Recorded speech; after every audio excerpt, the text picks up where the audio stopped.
Fact number 1. రక్తంలో haemoglobin ఉత్పత్తిని పెంచడంలో ఐరన్ కీలక పాత్ర పోషిస్తుంది. అందుకే ఐరన్ పుష్కలంగా ఉండే ఆహార పదార్థాలను మనం తినాలి. Leaf curries, tomato, eggs, chicken, cashew nuts, beans, పెరుగు తీసుకోవాలి. విటమిన్ సి కోసం ఆరెంజెస్, పపాయ అండ్ గ్రేప్స్ తినాలి.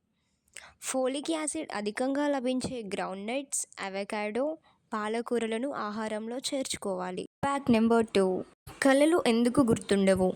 నిద్రలో కొందరు ఉలికిపడి లేస్తారు. ఏమైంది అని అడిగితే ఏమో గుర్తులేదు అని అంటారు. నిద్రలో ఉన్నప్పుడు మనల్ని అంతలా ప్రభావితం చేసే కళలు నిద్ర లేచాక ఎందుకు గుర్తుండవు? ఇప్పుడు తెలుసుకుందాం. సాధారణంగా మన జ్ఞాపకాలను మెదడులోని హిప్పోకాంపస్ అనే భాగం నిల్వ చేసుకుంటుంది.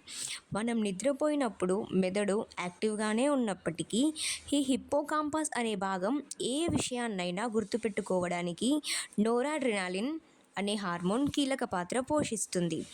ఈ హార్మోన్ కూడా మనం నిద్రపోయినప్పుడు తక్కువ స్థాయిలో విడుదల అవుతుంది. అందుకే మనం నిద్రలో ఉన్నప్పుడు వచ్చే కలలు సరిగా గుర్తుండవు. Don't forget like, share and subscribe to my channel Madhuri Merugu.